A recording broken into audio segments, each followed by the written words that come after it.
तो very good morning to all of you. हम लोग करने वाले हैं सर आज की क्लास में कंसाइनमेंट अकाउंटिंग।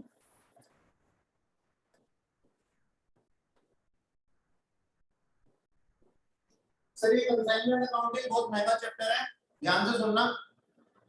आ जाएगा तो 12 से 15 नंबर के लिए आ जाएगा और मस्त नंबर दे करके जाएगा, नंबर कोई काट नहीं सकता तुम्हारे। टेक्निकल चैप्टर है, आगे भी काम आएगा। एक चैप्टर इसके साथ में इसका एक और भाई था जॉइंट वेंचर, जो कि 2 अटेम्प्ट पहले ही काट दिया। ठीक है जी, तो ध्यान से सुनना इसमें। कंसाइनमेंट अकाउंटिंग क्या होता है, इसी को समझने के लिए ना हम लोग क्या करते हैं, एग्जांपल लेते हैं। ये भाई साहब थे, ये मिस्टर एक्स थे, मिस्टर एक्स ऑफ दिल्ली। इनका दिल्ली के अंदर बहुत अच्छा खासा बिजनेस था, लेकिन ना फिर भी ये बड़े महत्वाकांक्षी टाइप थे। सर कुछ नहीं लिखना, अभी केवल सुनना है, ठीक है? कुछ नहीं लिखो, ठीक है? बड़े महत्वाकांक्षी टाइप थे। महत्वाकांक्षी समझते हो ना, कि भाई बहुत ज्यादा ये सोचने वाले कि यार मेरे पास में और होना चाहिए और होना चाहिए। तो ये सोचते हैं कि क्यों ना मैं अपना बिजनेस मुंबई में भी सेटअप करूं, दिल्ली से निकल करके अब अपना प्रोडक्ट मुंबई में भी बेचूं। ठीक है जी, लेकिन इनके पास इतना टाइम नहीं है ये मुंबई में जाकर के वहां पे भी बिजनेस सेटअप करें। तो इन्होंने ना एक स्कीम निकाली। इनके दिमाग में पहले आया कि ना मैं वहां पे जाकर के एक ब्रांच खोल लेता हूँ। फिर वो कहते हैं यार ब्रांच के खर्चे बहुत होते हैं और उसके ऊपर मैं अच्छे से देखभाल नहीं कर पाऊंगा उसकी, तो लोग मेरे को चीट करेंगे, मेरी ब्रांच के अंदर मेरी एम्प्लॉय ही चीट करेंगे। तो जो क्या सोचता है, कहता है सर एक ना काम करता हूँ, एक पर्सन के पास जाता हूँ। तो ये एक पर्सन के पास गया, इसने फोन पे लाया, मिस्टर वाई ऑफ मुंबई। ये इनके पास पहुंच गए। ठीक है जी, मिस्टर वाई ऑफ मुंबई के पास पहुंच गए। ये भी इनकी तरह से बिजनेसमैन थे। ये कहते हैं सर मेरे पास ना एक प्रोडक्ट है, लेट्स से ये जो भाई साहब है ना, ये टाटा टी है। ठीक है जी, कहते सर मेरी टाटा टी है ना, मुंबई में भी कोई नहीं जानता, आप यहाँ पे अपने पास में मेरे टाटा टी का स्टॉक रखो, मैं आपको स्टॉक भेजूंगा और आप उसको बेच देना। मिस्टर वाई जो है ना, मिस्टर वाई जो है ना, वो डिनाई कर देते हैं पहली ही बात में। कहते हैं मालूम है तुम्हें, तुम किससे बात कर रहे हो? मैं मुंबई का ब्रुक बॉन्ड हूँ, यानी कि मेरे पास में भी सेम तुम्हारे वाली चीज है और मेरा भी अच्छा खासा एक ब्रांड है, तो मैं तुम्हारा ब्रांड क्यों रखूंगा अपने पास में? मुझे क्या जरूरत है, मैं अपने आप में ब्रांड। कहते हैं नहीं सर, आप मेरा ब्रांड अपने पास में रखोगे ना, बेचोगे तो आपका फायदा डबल होगा। फिर ऐसे कैसे फायदा डबल होगा? सोचने वाली बात है। मैं अपना ब्रांड डेवलप कर चुका हूँ, मेरी एक लोकल टी है जो यहाँ पे ओपन मार्केट में बहुत अच्छी बिकती है, तो मैं तुम्हारा ब्रांड रखूंगा, पहले मैं उसको खरीदूंगा तुमसे, फिर उसको बेचूंगा। क्यों करूं मैं ऐसा? मिस्टर एक्स कहते हैं ध्यान से सुन लो मेरी बात, आपने मेरी बात को ध्यान से सुना नहीं है अभी भी। मैंने ये नहीं कहा कि मैं आपको सामान बेचूंगा, मैंने आपको बोला मैं आपको सामान भेजूंगा। आंखें खोल करके, गुड्स सेंट लिखा है यहाँ, बात समझ में आई? भेजूंगा नॉट बेचूंगा। मिस्टर भाई कहते हैं खुल के बोलो, तुम बोलना क्या चाहते हो यार, बड़े कंफ्यूजिंग से पर्सन। भेजूंगा और बेचूंगा में क्या फर्क है? जब तुम मेरे पास भेज दोगे तो वो मैंने खरीद लिया तो मान लिया जाएगा ना। कहते नहीं, स्कीम सुनो ध्यान से। स्कीम ये है कि मैं आपको सामान भेजूंगा, आप आगे कस्टमर को बेचना, कैश कलेक्ट करना और मेरे को ड्यू डेट पे कैश भेज देना, या फिर मैं कैश लेने आ जाऊंगा। मिस्टर भाई कहता है यार ठीक है, यहाँ तो मेरा रिस्क ही नहीं है। रिस्क किसका होता है जी? ओनर का। बिजनेस लॉ में पढ़ते हो, ठीक है जी? तो रिस्क किसका होता है सर? सर ओनर का। ओनरशिप ट्रांसफर हो रही है क्या? नहीं सर, ओनरशिप ट्रांसफर नहीं हो रही। यहां से तो सामान इसके पास भेजा जा रहा है, नॉट बेचा जा रहा है। बेचा जाता, सोल्ड लिखा होता है यहाँ पे, तो ओनरशिप ट्रांसफर होती। ओनरशिप ट्रांसफर नहीं हो रही, तो रिस्क किसका है सर? मिस्टर एक्स का है, मिस्टर एक्स ऑफ दिल्ली का है। सर बढ़िया, हाँ जी सर, मिस्टर वाई मतलब एक मीडिएटर की तरह काम करेगा। आवाज ऐसे करो, बोलो, साफ नहीं आ रही। Hello sir. हाँ सर यानी मिस्टर वाई मीडिएटर की तरह काम करेगा इस केस में? बिल्कुल सही। मिस्टर वाई जो है वो मीडिएटर की तरह काम कर रहे हैं, हम बिल्कुल कर रहे हैं, लेकिन हम उनको ना मीडिएटर नहीं कह रहे हैं, क्योंकि वो भी अपने आप में बहुत ना बढ़िया आदमी है। अपने स्टेट के अंदर उनका भी काफी बोलबाला है। अच्छा है, तो हम क्या कहते हैं, चलो इसका ना नाम रख देते हैं। बच्ची ने बोला, कहती सर इसका नाम रख दो, एक्स और वाई अच्छा नहीं लग रहा। ठीक है सर, इसका ना नाम रख देते हैं कंसाइनर। ठीक है जी, और ये भाई साहब कंसाइनी।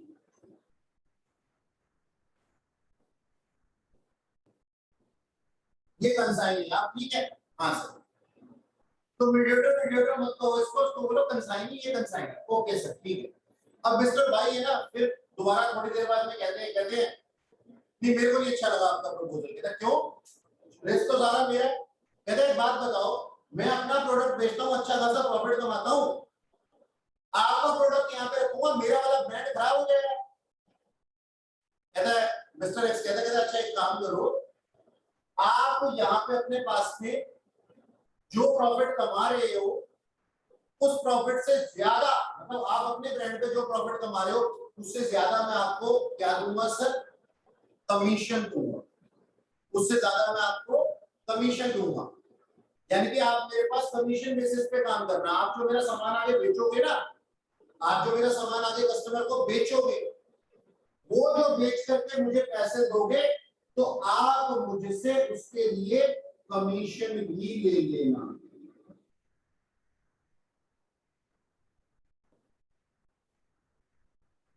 कमीशन भी ले लेना। एरो दिख रही है ना किधर जा रहे हैं।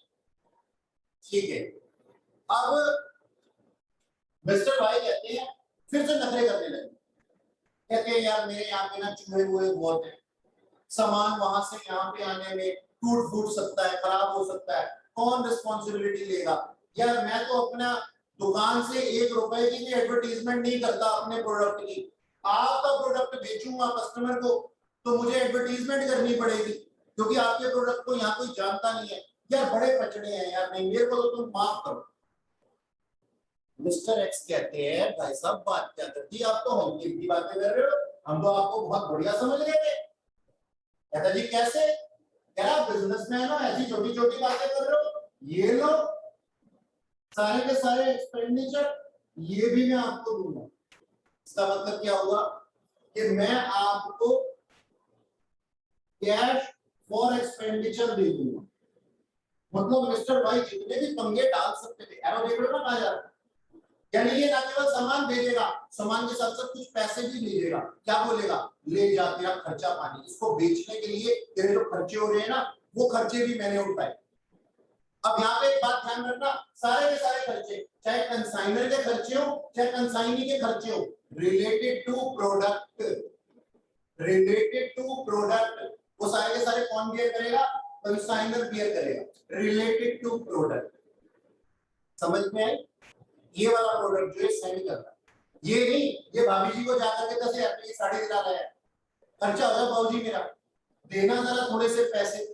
भाई तेरी पर्सनल लाइबिलिटी है, ऐसे थोड़ी ना करना है। रिलेटेड टू प्रोडक्ट, क्वेश्चन में कई बार क्या दिया हुआ होता है, अच्छा भाभी जी की साड़ी नहीं दी हुई होती, पता क्या दिया हुआ होता है, कहता उसने अपना पर्सनल प्रोडक्ट बेचने के लिए कुछ एडवर्टीजमेंट की और हम नशे में चलाए जा रहे होते हैं अपनी गाड़ी एक्सपेंडिचर की, ऐड कर ये भी ऐड कर ये भी ऐड कर, और उसके अंदर अपने पर्सनल नेचर के जो उसके एक्सपेंस है ना पर्सनल प्रोडक्ट के उसके, वो भी ऐड कर, और वहीं से हो जाता है कांड शुरू। तो घर पे आकर के मम्मी को मुबारकबाद भी देते थे, लाल के ना पूरे 100 में से 100 आने वाले, और होता है नहीं ऐसा। ठीक है जी, बात समझ में, इतनी बात समझ में, जल्दी से बताओ। अच्छा, अब बदले में ये मिस्टर वाई इसको क्या देंगे, मिस्टर वाई देंगे इसको सेल करके अमाउंट रेमिट करेंगे, अमाउंट ऑफ सेल, है ना, बनता है ना, वो तो अधिकार बनता है भाई, ये पैसा किसका था, ये सामान किसका था, जिसका था उसको सेल का अमाउंट भेजो। अच्छा जी, और साथ में क्लोजिंग स्टॉक के ऊपर भी किसका अधिकार होगा,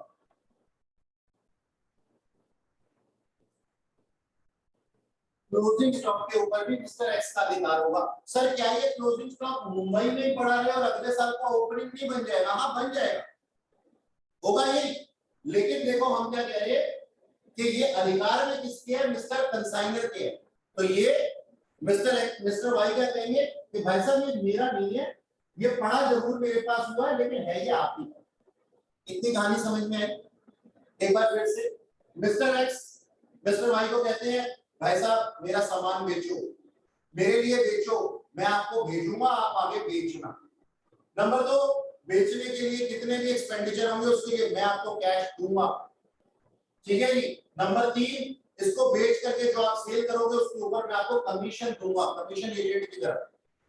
और नंबर 4, जो भी सेल का अमाउंट होगा वो मिस्टर वाई मिस्टर एक्स को देंगे वापस, और जो अनसोल्ड स्टॉक बच जाएगा वो भी मिस्टर एक्स के ही अधिकार में रहेगा। ओके, फटाफट से जल्दी से। 2 बच्चे और टपके हैं बीच में, जिनमें से एक तो अपना ही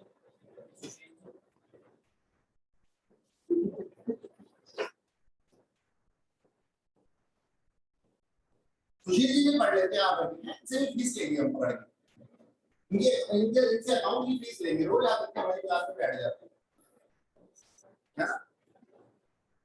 अपने साथ साथ ये पढ़ा, हाँ ये सही पढ़ा, हाँ सही बात है, नहीं ये तो है सर, रिस्क तो पूरा है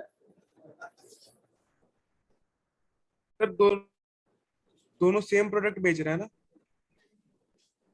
नहीं ऐसा कुछ नहीं है यार, ये सिर्फ कहानी का मैंने आपको जोड़ने के लिए बनाया, ऐसा नहीं है। ये भी हो सकता है कि ये भाई साहब जो है ये निर्मा सुपर बेच रहा हो और ये टाटा टी बेच रहा हो, ये सिर्फ समझाने के लिए था, ऐसा कुछ नहीं है कि सेम प्रोडक्ट बेच रहे हैं ये जरूरी है। हाँ, मिस्टर एक्स जो गुड्स भेज रहे हैं वो मिस्टर वाई बेच रहे हैं आगे, हम सिर्फ उसी के ऊपर कंसंट्रेट करें। जल्दी जल्दी बनाओ फटाफट से।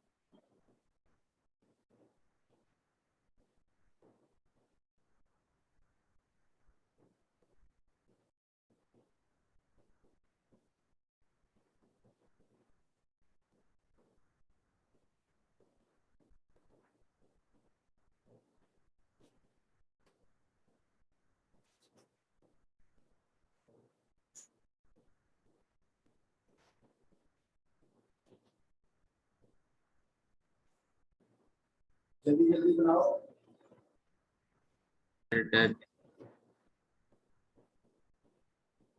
सर हो गया?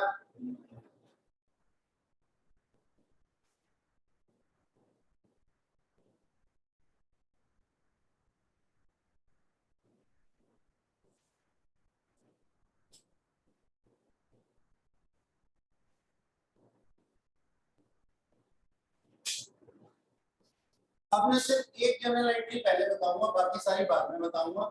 सिर्फ एक जनरल एंट्री, मेरा मन है आप लोग यहीं पे सीख लो साथ के साथ, क्योंकि ताजा ताजा अभी अभी कांग्रेस के कॉन्सेप्ट को सीखा है, ठीक है? तो एक जनरल एंट्री सीख लो।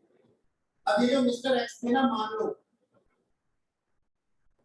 अब मेरे को ये मत कहना सर आप टाटा टी कह रहे थे और टाटा टी उसी का प्रोडक्ट था, ऐसा नहीं, ठीक है, अलग भी हो सकता है। तो हम क्या कहते हैं, मिस्टर एक्स ना मार्केट से परचेज करके लेते हैं,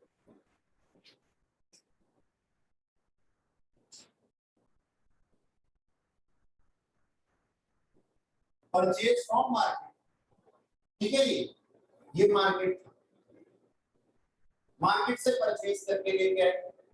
तो ये क्या एंट्री बनाते हैं जी, ये अपने यहाँ एक ट्रेडिंग अकाउंट बनाते हैं, है ना, है कि नहीं?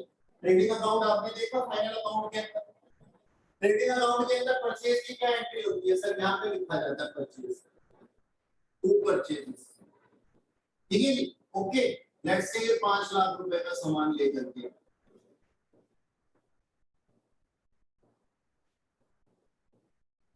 अब ना इसमें से इन्होंने क्या किया, आगे कुछ अपने पास रख लिया, कुछ आगे भेज दिया दिल्ली में, भैया खाली थोड़ी ना बैठे रहेंगे, और मुंबई वाले को भी खाली नहीं बैठने देंगे। तो इन्होंने क्या किया, हम जो इन्होंने सेल किया ना उसकी बात नहीं कर रहे, चलो कर ले, कस्टमर सेल 2 लाख रुपए का, 2 लाख रुपए ये नहीं बोला मैं, आप इसको कॉस्ट ऑफ गुड्स सोल्ड लिखो,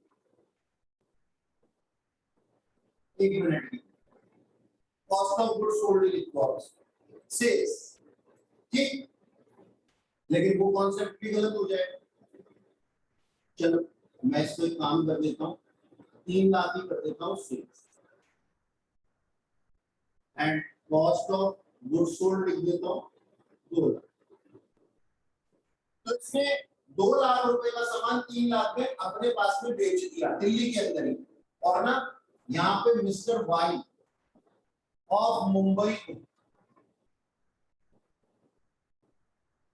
2 लाख रुपए का सामान बेच दिया, नॉट बेच दिया। दोनों ही सिचुएशन में हमारा सामान तो कम होगा ना, परचेजेस तो कम होगी ना। जो हमने लिखा है ना बाय सेल्स, यहां लिखता हूं 3 लाख और यहां पे लिख देता हूं टू प्रॉफिट 1 लाख। ठीक है, इसका कहानी तो खत्म हो गई। तो ये अपने आप ऑटोमेटिकली सर हाँ बोलो। सर एक बार सर वापस बता दो सर, परचेज फ्रॉम मार्केट से। सर मेरा नेटवर्क डिस्कनेक्ट हो गया। अच्छा देखो दोबारा से सुनो।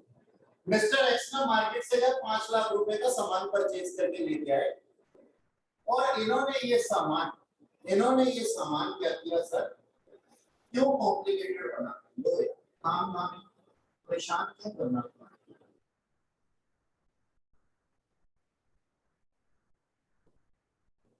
सेंड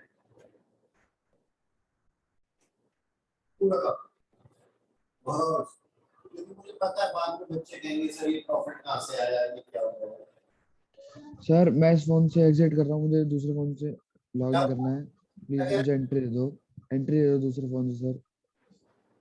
बेटा क्या बोल रहा है, थोड़ा तेज बोल। सर एंट्री दे दो मेरे को, मैं दूसरे फोन से आ रहा हूँ। सर वो कह रहा है वो दूसरे डिवाइस से ज्वाइन कर रहा है, उसे एंट्री देते ना। अच्छा अच्छा अच्छा, पार्थ हाँ उस वाले डिवाइस की हालत भी काफी खराब है, जैसे इसकी आवाज आ रही है। Thank you sir. अच्छा देखो सुनो, दोबारा से सुनो जी। मिस्टर एक्स मार्केट में गए, 5 लाख का सामान परचेज करके लाए, और 5 लाख का सामान ही मिस्टर वाई ऑफ मुंबई को भेज दिया आगे। ठीक है जी, ओके। तो हम क्या कहते हैं, परचेज। ट्रेडिंग अकाउंट के अंदर लिख देता हूं परचेज, और यहां पे लिख दूंगा sir by goods sent on consignment account. ये नाम है इस अकाउंट का। सर ये सेल नहीं है ना, अभी पहले बताओ ये सेल है क्या, सेंड करना क्या सेल है? नहीं सर, 5 लाख रुपए का सामान भेजा है, नॉट बेचा है। तो हमने इसके लिए एक नया अकाउंट बनाया, goods send on consignment account, इसको नाम दें गुड्स सेंड नॉट सोल्ड। ठीक है सर, यहां लिख दिया मैंने 5 लाख। अच्छा अब दूसरा अकाउंट एग्जिस्टेंस में आया, कौन सा वाला, goods send on consignment account. ये अकाउंट आया एग्जिस्टेंस में, ये वाली एंट्री यहां लिख दो बाय ट्रेडिंग अकाउंट। हाँ यार लो ना, टू और बाय में उलझे रहना अभी तक। 5 लाख अरे नंबर भी कटेंगे, बस टू और बाय मत देखना, तब भी नंबर नहीं कटेंगे। सुनो तो जो है, तो टू ट्रेडिंग अकाउंट ये आ गया हमारे पास में। ये कौन सा अकाउंट है, goods send on consignment account. ये जाने के लिए तैयार खड़ा है माल। अब ना जो मेरी और उसकी ट्रांजैक्शंस हो रही है, मेरी यानी कि कंसाइनर और कंसाइनी की जो ट्रांजैक्शंस हो रही है ना, उसके लिए मैं अकाउंट ओपन करता हूं बेटा, कंसाइनमेंट अकाउंट।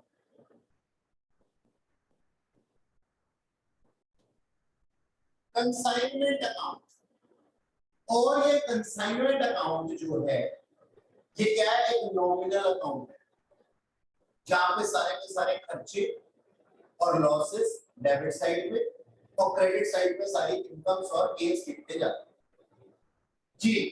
अब मैंने इसको ना भेज दिया, मैंने क्या बोला, यहाँ पे एंट्री कर दी बाय कंसाइनमेंट अकाउंट 5 लाख, और यहाँ पे क्या लिख दिया, to goods sent on consignment account 5 lakh. यानी कि हमारी जो नॉर्मल एंट्री है ना, वो पता क्या है, consignment account debit to goods sent on consignment account. Simple, ये एंट्री है। ये क्या एंट्री है? ये परचेज की तरीके की ही एंट्री है। लेकिन बहुत से लोग इसको किस तरीके से बता देते हैं कि जैसे ट्रेडिंग में परचेजेस आते हैं ना, वैसे ही कंसाइनमेंट में गुड्स एंड ऑन कंसाइनमेंट आता है। ना ना ना ना ना, ये वैसा भी अकाउंट बीच में होता है। तो हम क्या करते हैं, हमारी पहली एंट्री क्या बनेगी सर? हम परचेज की एंट्री नहीं बनाते, हमारी पहली एंट्री यही होती है, consignment account debit to goods and on consignment account. किसकी बुक्स में? In the books of consignor, consignee's account, in the books of Diwakar, mister goods account, यानी कि कंसाइनर की बुक्स में कंसाइनी है।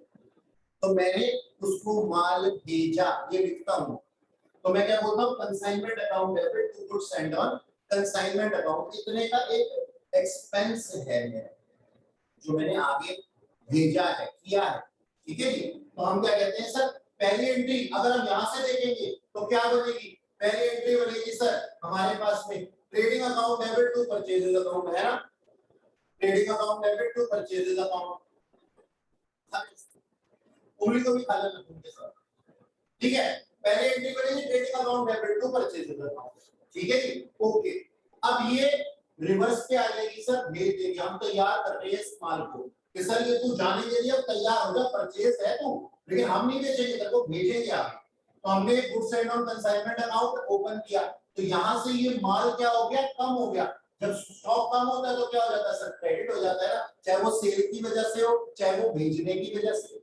डेबिट पे अगर परचेजेस है और वो सामान हमारे पास नहीं रहा, तो वो सामान हमारे क्रेडिट साइड पे ही दिखाई देगा ना, लेकिन किस अकाउंट के नाम से? कंसाइनमेंट के नाम से नहीं, गुड्स एंड ऑन कंसाइनमेंट के नाम से, क्योंकि ये गुड्स है। परचेजेस कम हो गई, 5 लाख की परचेज करके लाया, 5 लाख की परचेजेस कम हो गई, ये हमने भेज दी, goods and on consignment account बना दिया, एग्जिस्टेंस में आ गया। तो मेरे पास एंट्री क्या आ गई सर? मेरे पास में आ गई सर एंट्री यहाँ पे ये वाली, goods and on consignment account debit to trading account. ठीक है जी, ट्रेडिंग अकाउंट की क्रेडिट साइड पे। अब ट्रेडिंग में भी ये goods and on consignment account में भी नहीं रहेगा, ये कहां चला जाएगा? कंसाइनमेंट अकाउंट में। तो ये देखो goods and on consignment account में टू ट्रेडिंग अकाउंट लिखा है ना, इसके बाद ये यहां से निकल करके कंसाइनमेंट अकाउंट में चला जाएगा। तो ये क्या एंट्री बन जाएगी हमारे पास में सर? ये क्या एंट्री बन जाएगी sir? Consignment account debit to goods and on consignment account, और यही हमारी पहली एंट्री है। ये प्रोसेस है सर, ये प्रोसेस है, ये प्रोसेस मैंने पूछी है, मैंने बताई है आपको। ये प्रोसेस किस तरीके से चलती है, कॉन्सेप्ट क्लैरिटी के लिए बताया है ये मैंने आपको। सर आपके एग्जाम में आपसे कोई नहीं पूछने वाला सर ये 2 एंट्रीज आपके अकाउंट में सिर्फ ये लिखोगे आप, लेकिन मेरी इच्छा होती है, बच्चे कहते हैं सर ये कैसे हो गया, उसका कॉन्सेप्ट क्लियर करने के लिए मैंने आपको ये पूरी प्रोसेस बताई है, अपना थोड़ा सा समय लगा करके। नॉर्मल एंट्री क्या है? Consignment account debit to goods and on consignment account. Okay sir, we will memorize. ऐसा सर होगी, ये entries in the book of X हो रही है ना? एक्स हो रही है in the books of X, Y's account, for Y's account. For Y account. मेरी इंग्लिश थोड़ी विकिंग नो जब सर, तुम्हारी इंग्लिश थोड़ी हाई समझ में आई? कॉन्सेप्ट समझ में आया? Yes sir. Yes sir. बता दो इसको या सर बना बस आप नहीं सर, नोट कर ले। नोट कर लेते जी। पढ़ो ऐसा नहीं। सर इनका नेचर भी बता दो अकाउंट्स का। सर ये नेचर है, सिर्फ इसी का नेचर याद रखना है हमें। ट्रेडिंग का नेचर आपको पता है, गुड्स का नेचर आपको पता है। ये हमारा एसेट है, रियल अकाउंट। ये हमारा ट्रेडिंग अकाउंट नॉमिनल अकाउंट होता है, जानते ही हो, बचपन से पढ़ते आ रहे हो। और ये कंसाइनमेंट अकाउंट भी हमारा नॉमिनल अकाउंट होता है सर, ये भी नॉमिनल अकाउंट होता है। जल्दी से नोट करो ये जनाब। नहीं सर, बीच में गुड्स एंड कंसाइनमेंट अकाउंट को लेना ही पड़ता है, क्योंकि रिटर्न भी तो आती है ना चीज। अगर आप डायरेक्ट एंट्री कर देंगे ना ट्रेडिंग से, क्या नाम है, कंसाइनमेंट में, तो जब चीजें अगर खराब हुई बीच में वापस भेजनी है, तो फिर गुड्स एंड कंसाइनमेंट अकाउंट को रिवर्स करना पड़ता है, इस वजह से।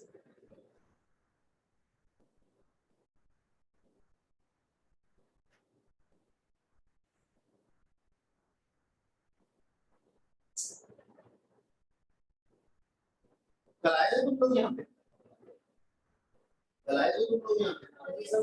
बारिश हो रही थी, बारिश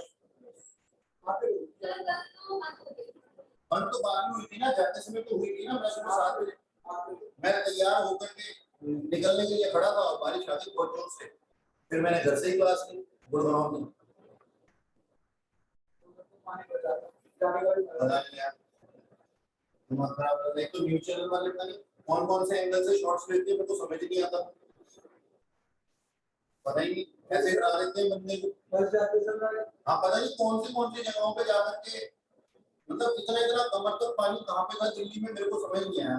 दिखा रहे थे वो तो ऐसे लगता है झूठ बोलते ही, और पहले की फुटेज दिखा देते हैं, पहले की फुटेज दिखा देते हैं।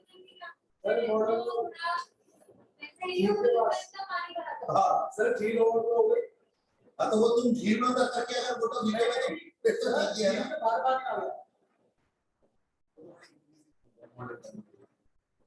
हटा दो इसको, हटा दो। साउथ नेक्स्ट का मैं जाता हूँ ना, एक दिन बस में गया, पर बस की तरफ आगे घुसना। हाँ लोग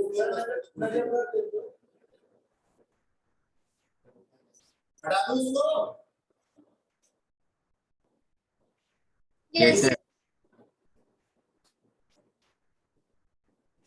चलो अब मेरी बात सुनो, बस एक ये एंट्री बतानी थी, इसलिए मैंने बता दी।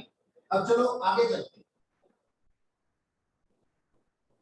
अब मैं कोई एंट्री नहीं बताऊंगा अभी आपको, अभी कोई एंट्री नहीं बताने वाला मैं, सारे एंट्रीज कटी पड़ेगी। थोड़े कॉन्सेप्ट सीख लेते हैं ना, फिर उसके बाद में मजा सा आएगा हमारे। ये देखो, इधर देखो ग्रुप, इधर देखो, मोबाइल से रखिए।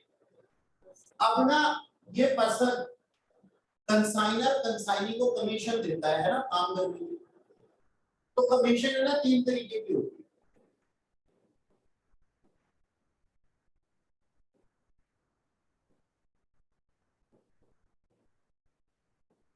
है। एक होती है sir normal commission. Normal commission क्या होती है? फिक्स्ड परसेंटेज हो सकती है कि आप इतनी सेल करोगे तो आपको इतना परसेंट है ना जी। तो हम क्या कहते हैं सर? Fixed percentage.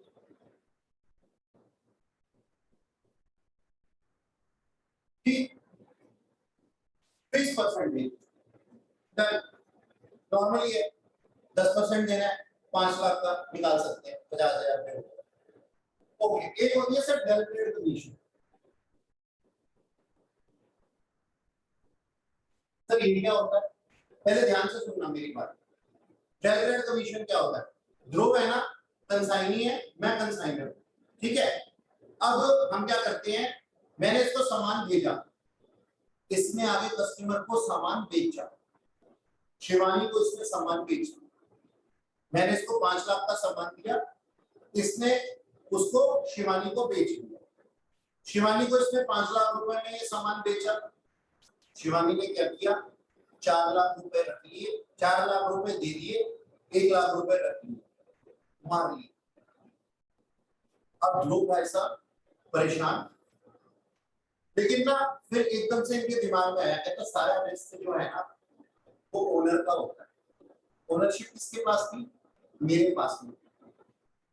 तो जो इसके कस्टमर ने पैसे बैड डेट्स किए हैं, उन बैड डेट्स को कौन अपने ऊपर लेगा? ध्रुव लेगा क्या? नहीं, ध्रुव तो ऐसे हाथ खड़े करने लग जाता है। बात जैसे मैं पहुंचता हूं ना, अच्छा सुनो, इस पे भी कहानी सुन लो कि सर ऐसे क्यों होगा, क्योंकि कुछ बच्चे ना अड़ जाते हैं मेरे से। अब एक बात बताओ, ध्रुव ने आगे सामान बेचा, मैंने इसको आकर के डांटना शुरू कर दिया। मैंने कहा ये क्या बात हो गई, तुमने 1 लाख रुपए गवा दिए मेरे, ऐसा थोड़ी होता है। वो जो बैड डेट्स है वो तो तुम्हारी कस्टमर थी, तुम्हें एक अच्छे कस्टमर को ही सामान बेचना चाहिए था जो बैड ना होता, तो हमारे बैड डेट्स नहीं होते। अब मैं थोड़ी देर ये बात मेरी सुनता रहा, उसके बाद में कहते एक बात बताओ सर, पहले तो 4 लाख रुपए थी ना जो आपको मैंने अभी दी है, मैंने कहा हाँ ये लो पकड़ो, इसने अपनी जेब में डाल दिए। कहता सर एक बात बताना, आप एक बिजनेसमैन हो, मैं भी एक बिजनेसमैन हूँ, क्या आपको ये पता होता है कि कौन सा डेटर गुड है और कौन सा बैड है? क्या आप इस चीज को डिफाइन कर सकते हो? अगर आप डिफाइन कर दो तो मैं उन्हीं कस्टमर्स को सामान बेचूंगा मुंबई में जो कि गुड होंगे, ताकि आपके पैसे वापस आ जाए। मैंने कहा फिर भी तुम्हें सोचना चाहिए था ना किसी को सामान देने से पहले कि क्या पता वो पैसे वापस ना दे। कहता है अच्छा सर, अब ना आप यहाँ से बाहर हो मेरी दुकान से, मैंने कहा लोग ऐसे कैसे बात कर रहा है, ला वो 4 लाख रुपए तो दे। कहता है आप ही कह रहे थे ना, मुझे सोचना चाहिए था। तो ऐसे आपको भी तो सोचना चाहिए था। अगर मैं डिफाइन कर सकता हूँ कि गुड डेटर और बैड डेटर कौन है, तो आप भी तो डिफाइन कर सकते हो ना। आपको भी तो पता ही होगा ना कि मैं गुड हूँ, लेकिन आपने बैड कर दिया। अब बताओ, क्या बिजनेस ये डिफाइन कर सकता है कि कौन गुड है और कौन बैड है?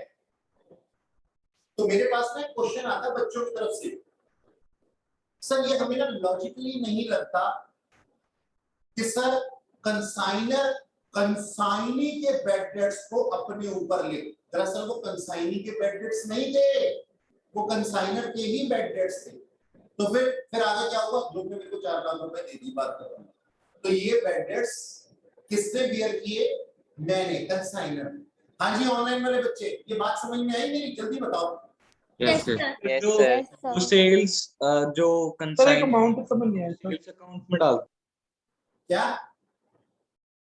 सर जो सेल्स जो कंसाइनी करता है और जो उसका स्टॉक बच जाता है तो वो उसका क्या करता स्टॉक तो वापस चला जाएगा ना यार कंसाइनर के पास में, मतलब उसी के होल्ड में होगा। अभी है? सर क्लोजिंग सेल्स अकाउंट बनता हो।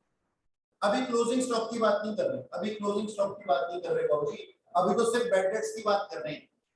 बैड डेट्स की कहानी सुनाई मैंने तुम्हें। अब सुनो मेरी बात आगे, इधर सुनो, लोग बात सुनो। तो ना अब क्या हुआ, मैं ना परेशान हो गया। मैंने कहा यार रोज रोज के बैड डेट्स, रोज रोज के बैड डेट्स। मैंने ध्रुव को बोला, मैंने कहा ध्रुव अगर मैं तेरे को एक ऐसी कमीशन दे दूं जो कि मेरे क्रेडिट सेल्स के ऊपर हो, तेरे क्रेडिट सेल्स के ऊपर हो, तो सारे के सारे बैड डेट्स तू खुद बियर कर लेगा। प्रपोजल सुना, प्रपोजल सुना। मैंने बोला बात सुनिए, जो तू मेरे को रोज रोज के बैड डेट्स बताता रहता है ना, तो ये बैड डेट्स तू मुझे मत बताया कर। इसके बदले में तू मुझसे एक कमीशन और ले ले, एक नॉर्मल कमीशन से ज्यादा कमीशन ले ले। कौन खाने में जा रहा है? मोबाइल के बारे में दोस्तों के लिए। अच्छा, तो डेलिवेट कमीशन क्या होता है? और बैड डेट्स, ठीक है जी। कंसाइनर कंसाइनी को बैड डेट्स अपने ऊपर लेने के लिए, मतलब उसके ऊपर डालने के लिए डेलिवेट कमीशन दे देता है। यानी कि अगर डेलिवेट commission is given in question, then no bad debts will be appeared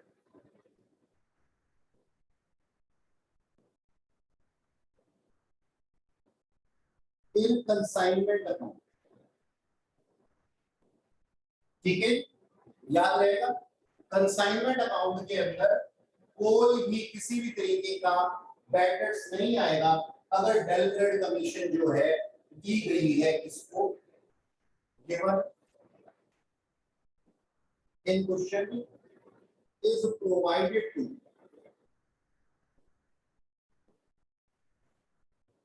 consignee, then no bad debt will appear in consignment।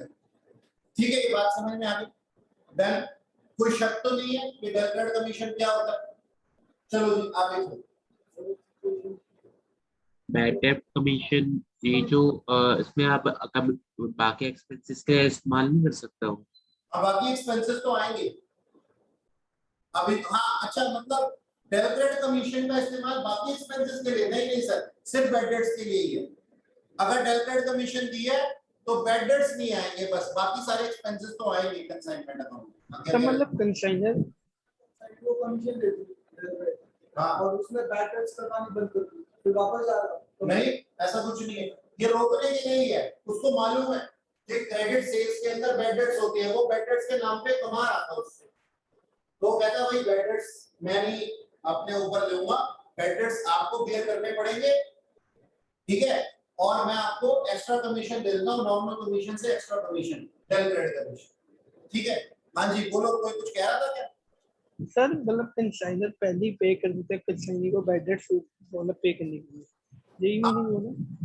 आप ये कह रहे हैं कि अगर बैड डेट्स ही ना हो तो फिर वो उसकी कंसाइनी का किस्मत है, लेकिन अगर होंगे काइंड ऑफ इंश्योरेंस है ये अगेंस्ट बैड डेट्स, है ना। अच्छा, एक होता है सर ओवर राइडिंग कमीशन।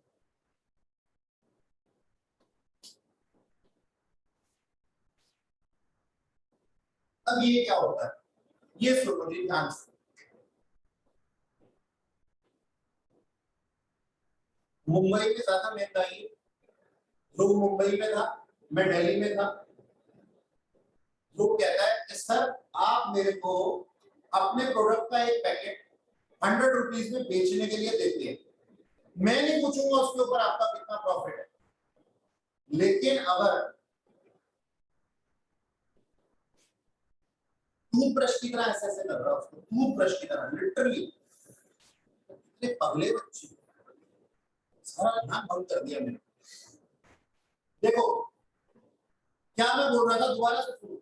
हाँ तो ना जो क्या है, कहता सर मुंबई में आप मेरे को ये पैकेट देते हो 100 रुपए में बेचने के लिए, और आप इसमें कितना प्रॉफिट कमा रहे हो मुझे भी नहीं पता, ना मुझे पता लगाना। सर एक बात बताओ, अगर मैं इसको 150 रुपए में बेच दूं तो एक्स्ट्रा 50 रुपए पे कोई एक्स्ट्रा कमीशन दोगे क्या? अब यहाँ पे ना दो तरह के बच्चे बैठे हुए होते हैं, एक होते हैं नॉर्मल से बच्चे जो मेरी बात से एग्री कर जाते हैं, एक होते हैं चोर टाइप बच्चे। वो चोर टाइप बच्चे पता क्या कहते हैं, कहते हैं 50 रुपए डिस्क्लोज तो करेंगे पर पैकेट के हिसाब से, कमीशन जितनी भी दे 50 रुपए से तो कम ही देगा ना। तो मैं उनको बताता हूँ बेटा, true and fair books of account is the first rule of our accountancy, is it? Yes it is. तो हम क्या कहते हैं सर कि हम ट्रू एंड फेयर की ही बात करते हैं, यहाँ पे ट्रू एंड फेयर की ही जनरल एंट्रीज बताते हैं, चोरियों की एंट्रियां हम नहीं सिखाते। मतलब मेरे को पता है ऐसा कई बच्चों को दिमाग में आता है, पिछले बैच में भी मजे जैसे चैप्टर के अंदर कहते हैं सर क्यों देंगे कैलकुलेट कमीशन, क्यों ले हम उससे, हम तो एक्स्ट्रा जितना भी बेचेंगे ना उसको अपने पास ही रख लेंगे। मूड में है ये बिजनेस। अच्छा बिजनेस चोरी का ही नाम है बस। अच्छा छोड़ो, ईमानदारी से करने वाला बेचारा आगे नहीं पहुंच पाता। अच्छा देखो क्या हम कहते हैं, ओवर राइडिंग कमीशन। अब ओवर राइडिंग कमीशन क्या है, अब सोच के देखो, जितना नॉर्मल अमाउंट दिया गया है ना उससे ज्यादा पे बेच देना, वो हमारे पास में है क्या, ओवर राइडिंग कमीशन। तो हम क्या कहते हैं, commission on the excess sale या फिर extra sales price.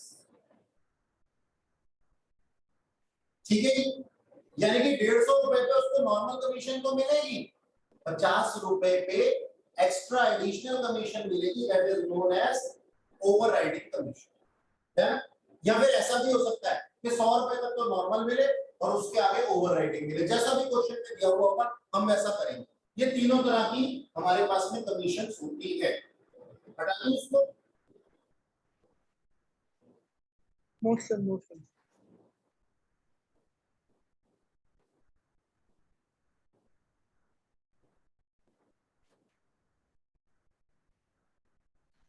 Sir second point एक बार फिर बता दोगे? सर डेल्टेड कमीशन होती है बैड डेट्स के लिए इंश्योरेंस काइंड ऑफ। मतलब मिस्टर एक्स ने क्या किया, मिस्टर एक्स ने मिस्टर वाई को बोला कि आप मुझसे एक्स्ट्रा कमीशन पकड़ो जिसका नाम डेल्टेड कमीशन है, और आप मुझे बैड डेट्स की कहानी मत सुनाया करो। यानी कि जो बैड डेट्स कौन बियर कर रहा था, कंसाइनर, अब उसको कौन बियर करेगा, कंसाइनी बियर करेगा, और कंसाइनर इसके लिए उसको एक कमीशन दे देगा जिसका भी नाम डेल्टेड कमीशन। सर इस कमीशन से भले ज्यादा हो बैड डेट्स, हाँ जी, बैड डेट्स अगर ज्यादा हो तो कमीशन से तब भी? बिल्कुल बिल्कुल बिल्कुल, जो कमीशन क्वेश्चन में दे रखी है बैड डेट्स उससे ज्यादा हो या कम हो हमें कोई फर्क नहीं पड़ता। कम होंगे तो कमीशन वापस नहीं की जाएगी, ज्यादा होंगे तो कमीशन और नहीं मांगी जा सकती।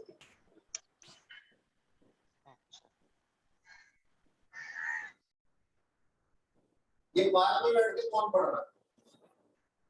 तो वही की आवाज आ रही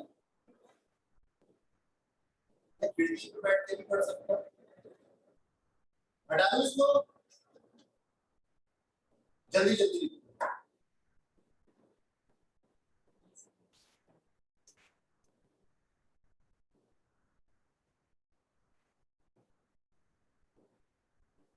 ये कृष्णा तेरी डायरी फाड़ दूंगा मैं, अगली बार दिखाई दी मेरे को। ये दोबारा लिख के नहीं, मेरे को नहीं पता, मेरे को फेयर रजिस्टर चाहिए। हाँ बैग में नहीं, दो बार मत कर, टाइम बचाया कर, घर जाकर के क्वेश्चन किया कर उसके ऊपर। दोबारा क्यों लिखना है? राइटिंग साफ थोड़ी हो, दोबारा लिखनी। यहाँ पे कोई प्रोजेक्ट वर्क थोड़ी हो रहा है। नहीं यार ठीक है, तो बच्चों को जैसी आदत होती है वैसे करते हैं। सर दोबारा बोलिए। हाँ रिवीजन तो हो जाता है, वो तो बात सही है। नहीं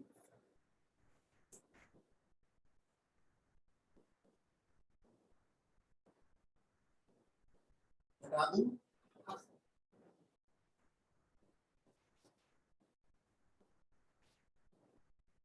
हाँ सर, क्लोजिंग स्टॉक के बारे में कुछ जानते हैं?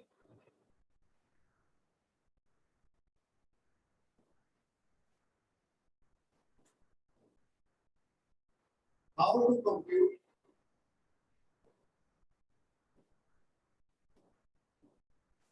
closing stock?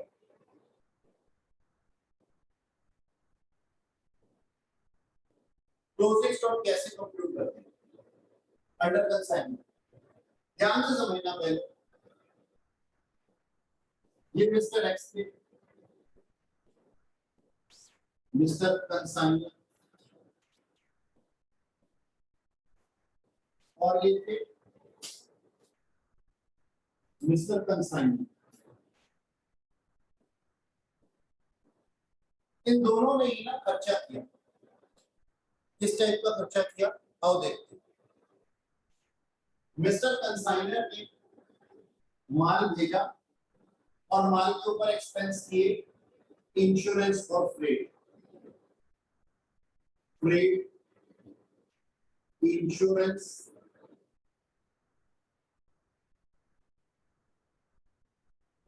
पैकिंग,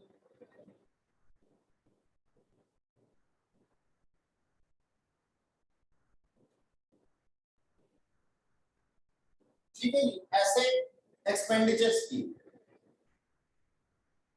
ये दिल्ली में पड़े हुए थे। दिल्ली से सामान भेजने के लिए इन्होंने फ्रेट, इंश्योरेंस किसके लिए? ट्रांजिट के लिए। और ये मुंबई स्टेशन पे खड़े थे।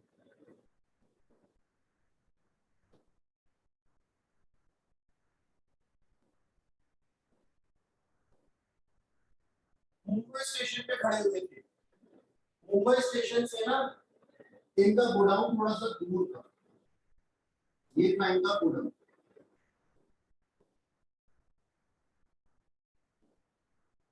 ठीक है, ये गोडाउन था ऑफ मिस्टर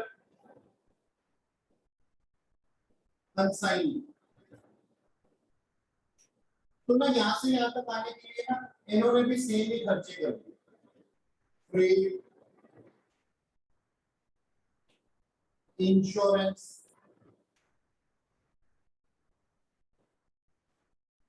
पैकिंग। मुझे पता था तू बोल रहे। कौन बोल रहा था?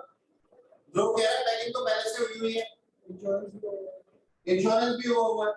ध्यान से सुनना मेरी बात। ये वाला इंश्योरेंस और ये वाला फ्रेट और ये वाला इंश्योरेंस और ये वाला फ्रेट जो था ना, ये मुंबई स्टेशन तक का था, गोडाउन तक का नहीं था। हो सकता है गोडाउन तक भी पहुंचा देता वो, लेकिन ये स्टेशन तक था। मैंने अलग अलग बाइफरकेट करने के लिए बोला। ठीक है, अब ये पैकिंग थी। दिल्ली का मौसम गर्म मौसम, आजकल बारिश आ रही है वो बात अलग है। तो यहाँ पे इन्होंने ना गत्तों में इसको पैक करके भेजा था, कार्टन में। आगे जाकर के ना मुंबई में बारिश होने लगी, तो इन्होंने इसको पॉलीबैग में भी पैक कर लिया। कार्टन के बाद में पॉलीबैग भी लगा लिया, तो एक और बार पैकिंग कर दी ताकि सामान खराब ना हो। और फिर गोडाउन तक जाने के लिए इन्होंने फिर से इंश्योरेंस पे किया, ऐसे इंश्योरेंस होते हैं सर। तो गोडाउन तक जाने के लिए फिर से इंश्योरेंस पे किया और ये पैकिंग। पहले मेरे को एक बात बताओ, ये वाले जो एक्सपेंडिचर्स हैं ये वन टाइम एक्सपेंडिचर है या बार बार होंगे? सिर्फ इसी लॉट से रिलेटेड कह रहा हूं, सिर्फ इसी लॉट से related one time sir one time.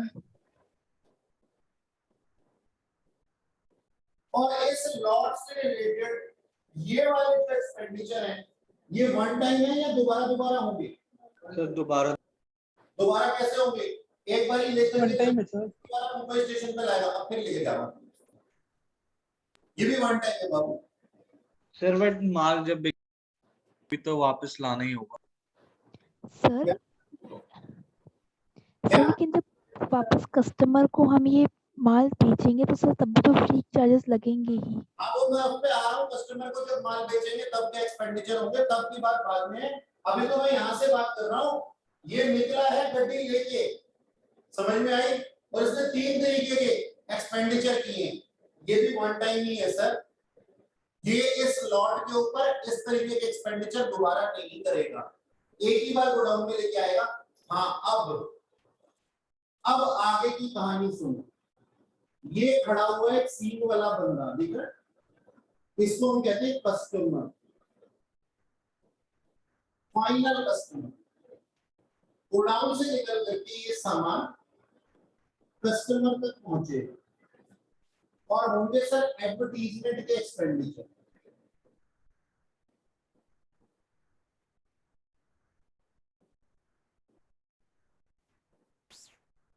ठीक है जी। और सर कौन से एक्सपेंडिचर होंगे? फ्री सैंपल होंगे,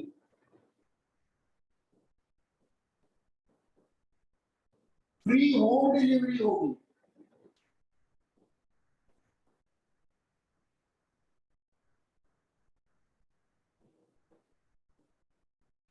है ना? कस्टमर तक जाने के लिए ये सारे के सारे एक्सपेंडिचर होते हैं। जरा देखना ये कौन से एक्सपेंडिचर है सारे के सारे। ये सेलिंग एंड डिस्ट्रीब्यूशन एक्सपेंडिचर है। देखो फ्रेट का खर्चा यहाँ पे भी था, यहाँ पे भी है, लेकिन ये रोज के रोज होने वाला है। इस लॉट के ऊपर डेली बेसिस पे होता रहे। सामान समझ नहीं आया तो वापस से उठवाना भी पड़ेगा। तो ये वन टाइम नहीं है, ये बार बार होने वाले रेकरिंग नेचर के। तो इसको वन टाइम को हम क्या कहते हैं? Non recurring nature.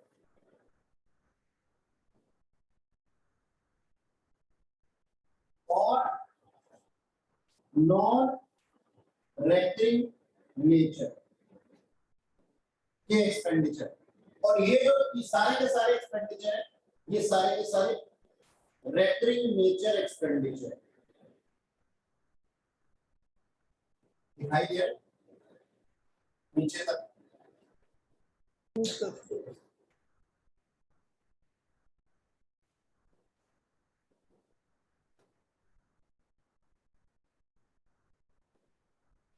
है जी।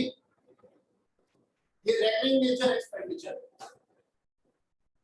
ये वाले खर्चे बार बार होते रहेंगे जब तक कस्टमर के पास सामान जाएगा। एडवर्टीजमेंट भी रोज ही होगी, उसी लॉट के ऊपर रोज होगी जब तक वो पूरा का पूरा बिक नहीं जाएगा। फ्री होम डिलीवरी और फ्री सैंपल्स भी दिए जाएंगे। सर आप हमें क्लोजिंग स्टॉक की कंप्यूटेशन पढ़ा रहे थे, ये रेकरिंग और नॉन रेकरिंग क्यों पढ़ाने लगते हैं बीच में? हमने कब पूछा आपसे कि ये क्या क्या इसका नेचर है? हाँ, क्योंकि इसी के अंदर यूज होने वाला। जल्दी से बनाओ उसको ऐसे। यहाँ पे हेडिंग डाल देना, नेचर ऑफ एक्सपेंडिचर।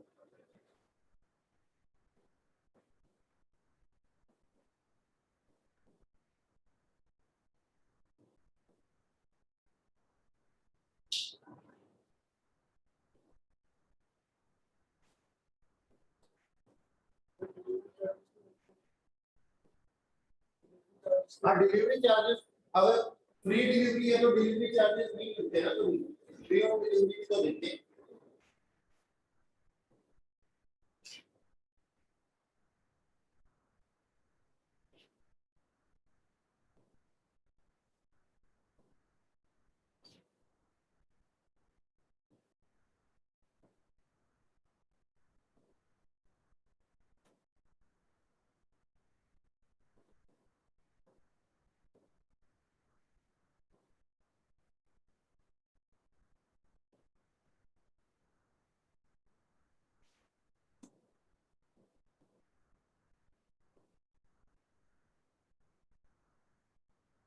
हो गया जी?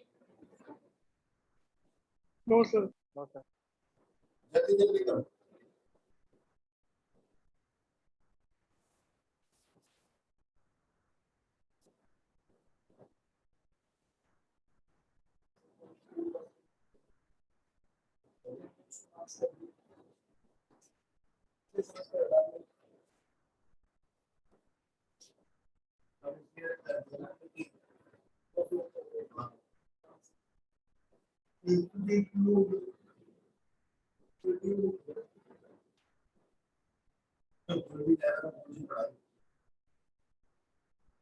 तीन चार दिन बीत जाते हैं, वो खुद ही कहते हैं चलो स्ट्राइक ही करते हैं।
हो गया? मैं हटा रहा हूँ। Yes sir.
सर ये फर्स्ट वर्ड क्या लिखे?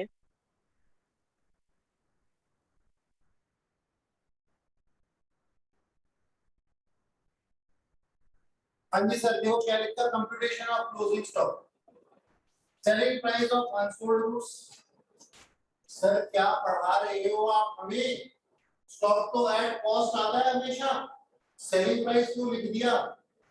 हाँ लिख दिया, और मैं अपने पूरे होशो हवास में यहाँ पे ये सेलिंग प्राइस लिख रहा हूँ, बस जिससे जो बनता है वो करें, क्योंकि इसका खुलासा थोड़े टाइम बाद हो जाएगा कि ये मैंने सेलिंग प्राइस क्यों लिखा। ठीक है, तो अभी के लिए थोड़ा सा अपने दिमाग को स्थिर कर लें कि सर स्टॉक तो अनसोल्ड स्टॉक तो एट कॉस्ट प्राइस आता है, मुझे भी मालूम है, लेकिन मैं यहाँ पे सेलिंग प्राइस लिख रहा हूँ और ठीक लिखा है। ठीक है, इसका खुलासा थोड़े टाइम बाद हो जाए कि यहाँ पे सेलिंग प्राइस क्यों लिखा है। तो selling price of unsold goods plus proportionate non recurring expenditure by consignor, यानी कि जो अनसोल्ड स्टॉक बचा हुआ है उसके ऊपर टोटल पे उसने कुछ खर्चे किए होंगे टोटल गुड्स सेंड के ऊपर, तो टोटल गुड्स सेंड में से उसने प्रोपोर्शनेट एक्सपेंडिचर कितने किए हैं जो अनसोल्ड रह गया उसके ऊपर, वो वाले एक्सपेंडिचर ऐड करने हैं। और साथ ही ऐड कर देंगे प्रोपोर्शनेट नॉन रेकरिंग नेचर के एक्सपेंडिचर बाय कंसाइनी, यानी कंसाइनी के भी नॉन रेकरिंग नेचर के एक्सपेंडिचर ऐड कर देंगे और ये नेट वैल्यू आ जाएगी इसकी अनसोल्ड स्टॉक। लिख लिया?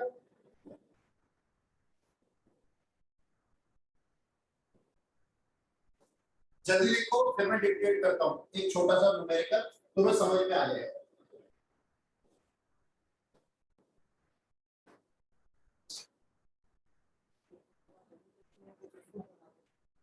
क्यों? सारे एक्सपेंसेस को सिलेक्ट करने हाँ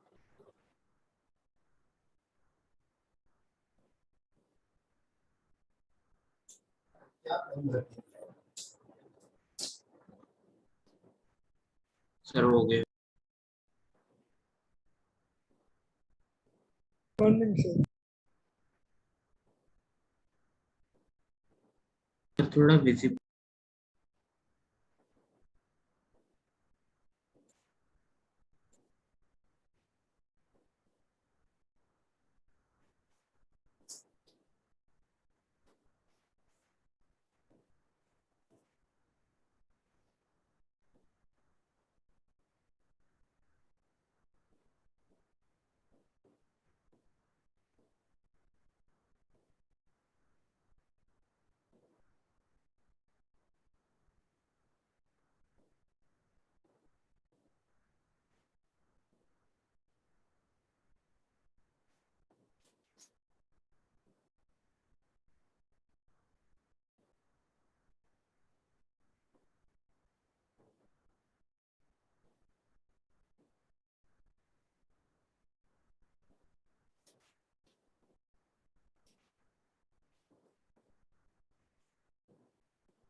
हाँ जी देखो क्या लिखा है ये, आवाज आ रही है ना क्लियर? देखो यहाँ क्या लिखा मैंने लिखा mister X send 5000 goods to mister Y जिसकी कॉस्ट 100 रुपए थी, उसने भेजा है उसको सामान 150 रुपए ईच में, ठीक है। मिस्टर वाई ने सेल कर दिए हैं कितने 4000 यूनिट और मिस्टर एक्स ने कितने रुपए इन्वेस्ट किए थे इसके ऊपर, माल को भेजने में 5000, 1000 और 500 फ्रेट, इंश्योरेंस और पैकिंग के नाम से। However, Mr. Y ने कितने एक्सपेंस खर्च किए 5000 रुपए फ्रेट को गोडाउन और एडवर्टाइजमेंट के 1000 रुपए। अब हमें क्लोजिंग स्टॉक निकालना। पहले तो ये बताओ कि क्लोजिंग स्टॉक कितने यूनिट्स का होगा। सर 5000 में से 4000 बिक चुकी है, 1000 ही रह गए होंगे, है ना? तो 1000 यूनिट्स लिख सकता हूं। सेलिंग प्राइस कितना था इसका 1000 into 150 कितना हो गया ये 1.5 लाख रुपए, ठीक है ना? 1.5 लाख रुपए। एक सेकंड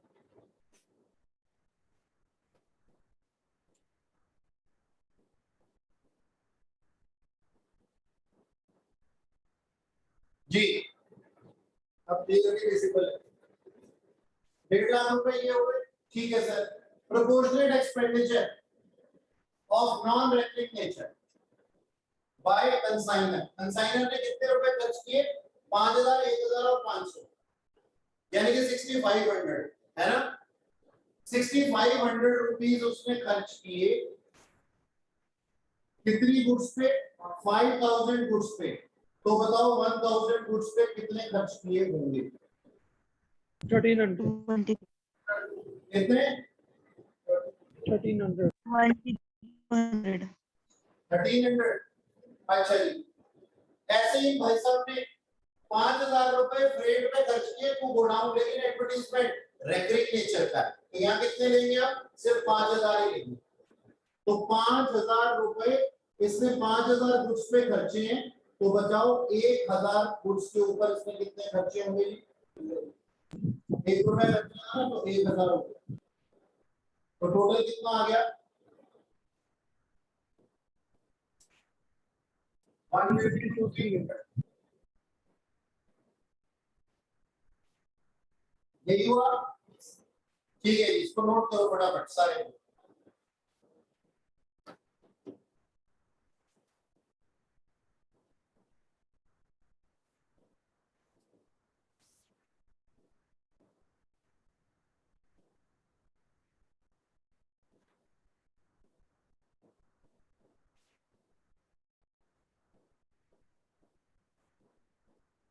एडवर्टीजमेंट वाला पॉइंट क्या कह रहे हो सर? एडवर्टीजमेंट क्यों नहीं है सर? एडवर्टीजमेंट रैंकिंग नेचर की है, नीचे नोट देखो यहाँ पे। Advertisement, advertisement expenditure, advertisement expenditure is the recurring nature expenditure. और हमें क्या चाहिए सर? क्लोजिंग स्टॉक की कंप्यूटेशन के लिए नॉन रेकरिंग नेचर की एक्सपेंडिचर चाहिए।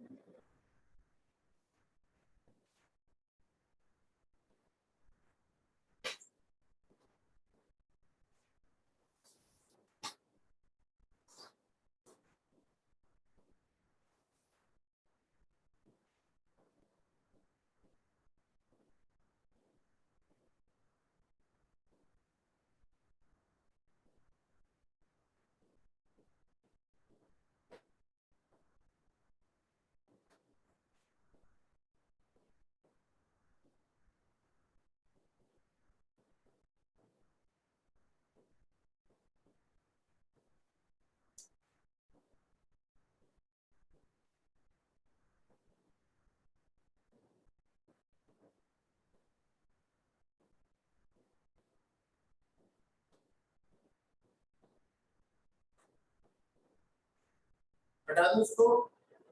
Yes sir.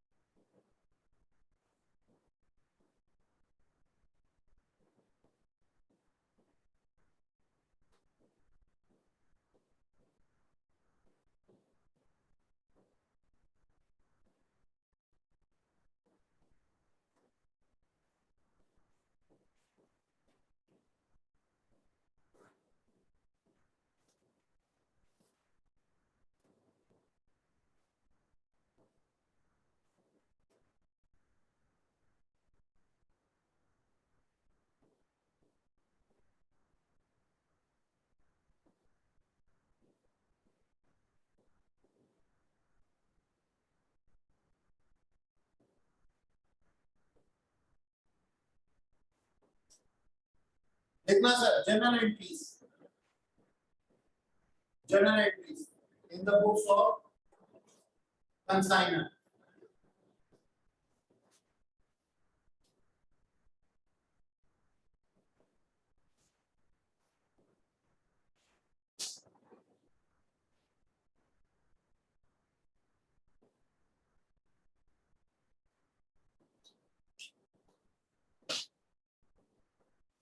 Journal entries in the books of consignor.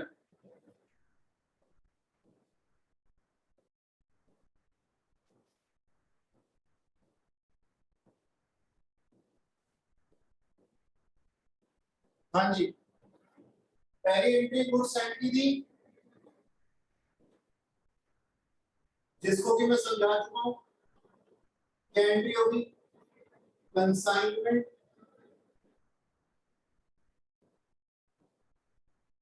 account debit to goods sent on consignment account.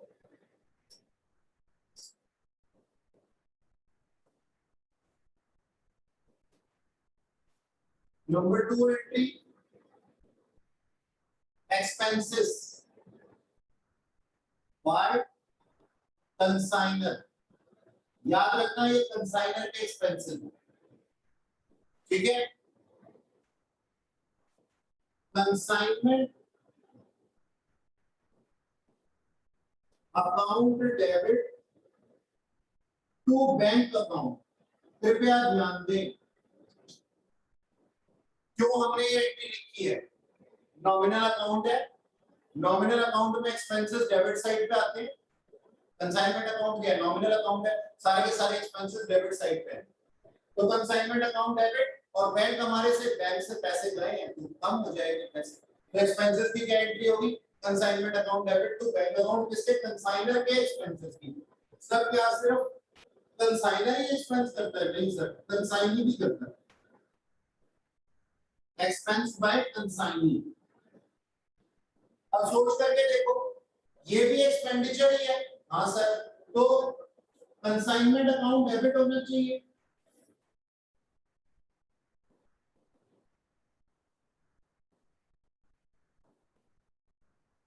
ठीक है सर, यहाँ पे टू बैंक अकाउंट लिखूं क्या? नहीं सर, ये किसका है? कंसाइनी का एक्सपेंस है, और कंसाइनी के एक्सपेंस का पैसा हमसे लेगा ना, बोलो लेगा ना या नहीं लेगा कंसाइनर से? तो in the books of consignor ये कंसाइनी इसका क्या बन जाएगा?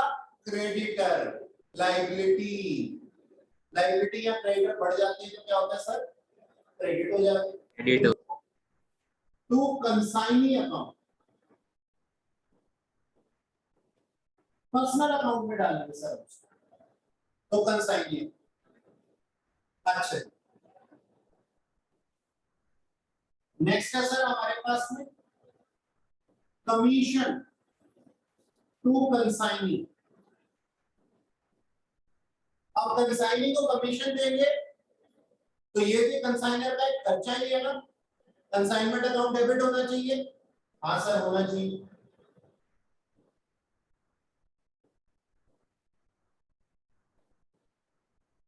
अच्छा, ये कमीशन के लिए कंसाइनर, कंसाइनी हमारा क्या लगता है? कंसाइनर का क्या लगता है? कंसाइनी सर क्रेडिटर, लायबिलिटी, तो अगेन वही entry.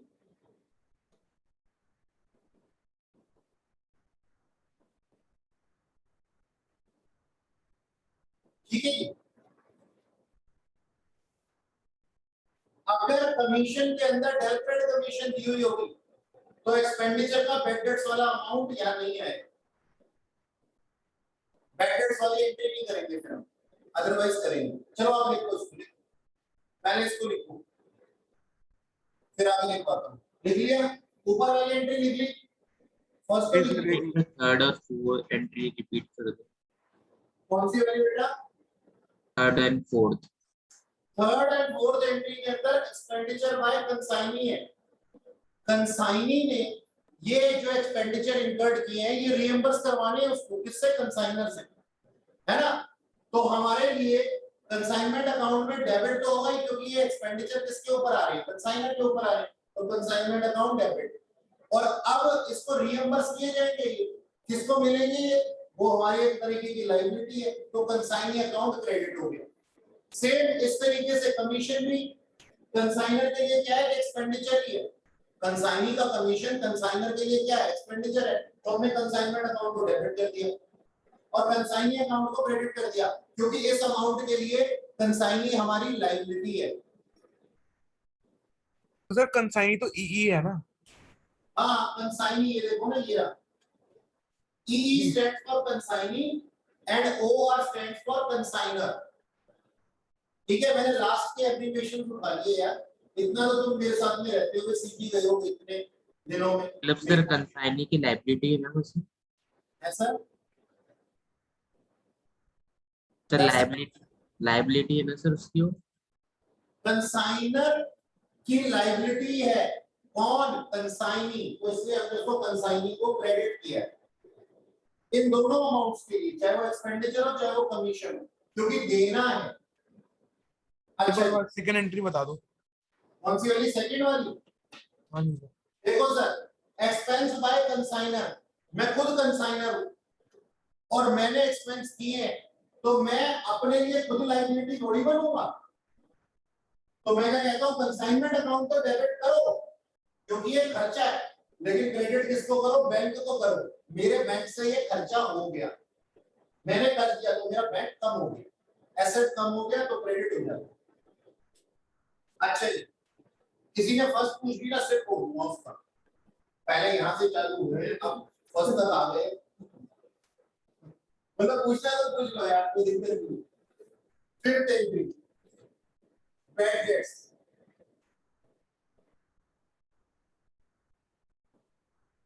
If Del credit commission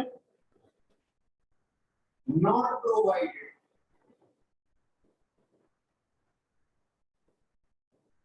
if Del credit commission provided, no entry.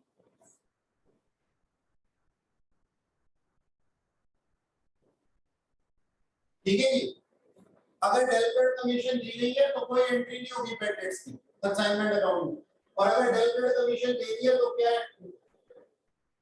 नहीं दी है तो क्या एंट्री बन जाएगी? यही वाली एंट्री बन जाएगी, कंसाइनमेंट अकाउंट डेबिट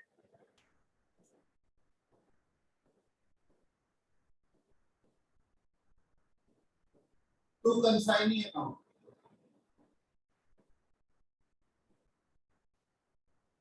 क्योंकि देखो बैड डेट्स कौन बेयर कर रहा है? कंसाइनर, तो कंसाइनमेंट अकाउंट डेबिट हो गई, ये उसके एक्सपेंसेस या लॉसेस की तरह से, तो एक्सपेंसेस और लॉसेस कहां लिखे जा रहे हैं? Debit side of consignment account, consignment account debit हो गया, और कंसाइनी अकाउंट जो क्रेडिट हो गया, क्योंकि सर ये बैड डेट जो हुए ना, इसका पैसा हमें किसको देना पड़ेगा? सर कंसाइनी को देना पड़ेगा, तभी तो हमारे सिर पे आएगा, ठीक है ना? ये पैसा। हाँ सर। सर पर थर्ड एंट्री में तो फिर कंसाइनर नहीं आना चाहिए था क्रेडिट में? क्यों? सर क्योंकि इसमें एक्सपेंसेस तो कंसाइनी बॉन्ड कर रहे हैं। ये ऊपर लिखा क्या है? General entry in the books of consignor. अच्छा अच्छा ठीक है। अच्छा ठीक है ठीक है।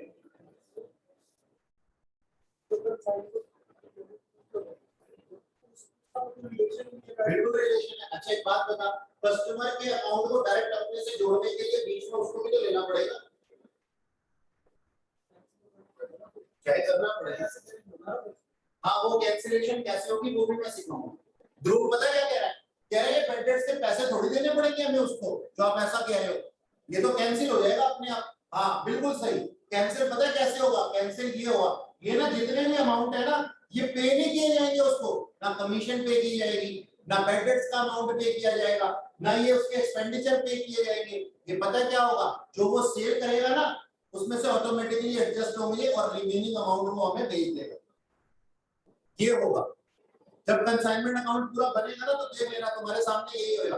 ऐसा नहीं होगा, वरना बच्चे ये कह सकते हैं ना, सर अब इसकी अगली एंट्री क्या हो सकती है? Consignee account debit to cash. तो भाई हम ड्रामे क्यों करें? हमें पता है सेल्स का पैसा हमने उससे लेना ही है, और ये वाला एक्सपेंडिचर का पैसा देना है, तो पहले दूं फिर सेल्स का पैसा लूं, भैया एडजस्ट ही कर देते हैं, वो एडजस्ट होगा बाद में। वो बात सही है। ये बैड डेट्स के पैसे क्या किसी के भी पैसे देने नहीं पड़ेंगे, वो ऑलरेडी एडजस्ट हो जाएंगे बाद में जब अकाउंट बने, ठीक है जी? तो ये बैड डेट्स की एंट्री थी। अगली एंट्री सर सेल्स की है।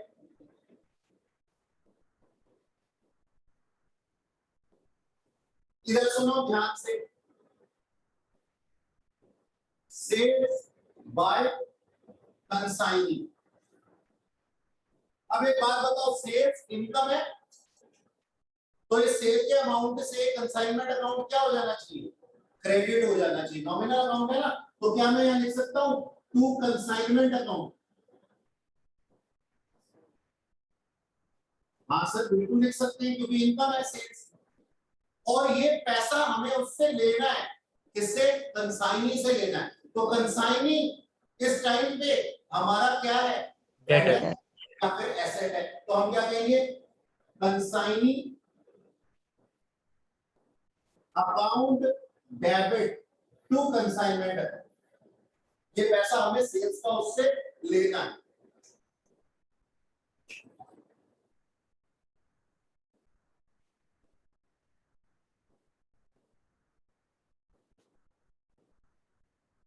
सर हाँ जी सर।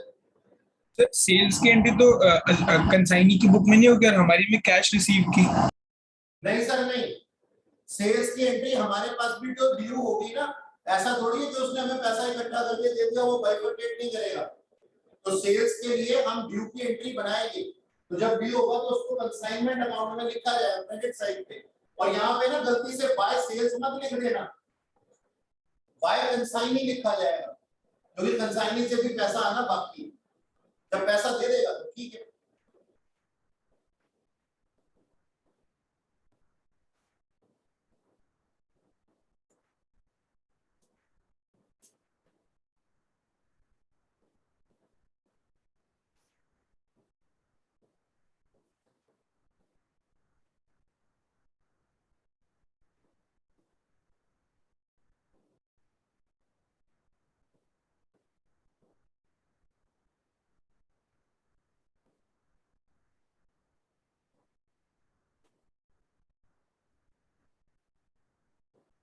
कोई एडवांस अगर रिसीव कर लेता है कंसाइनर कंसाइनी से, तो उसके लिए है ये, ठीक है जी।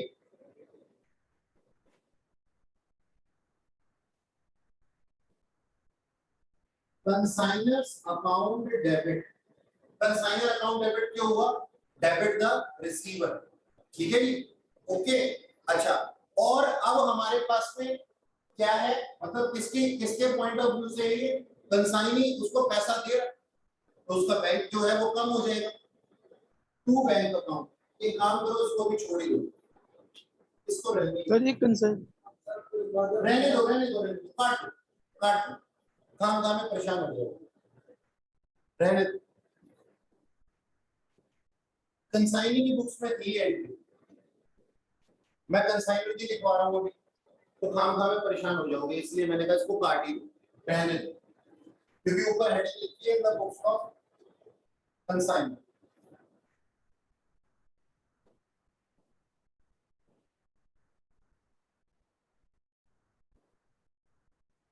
ठीक है जी।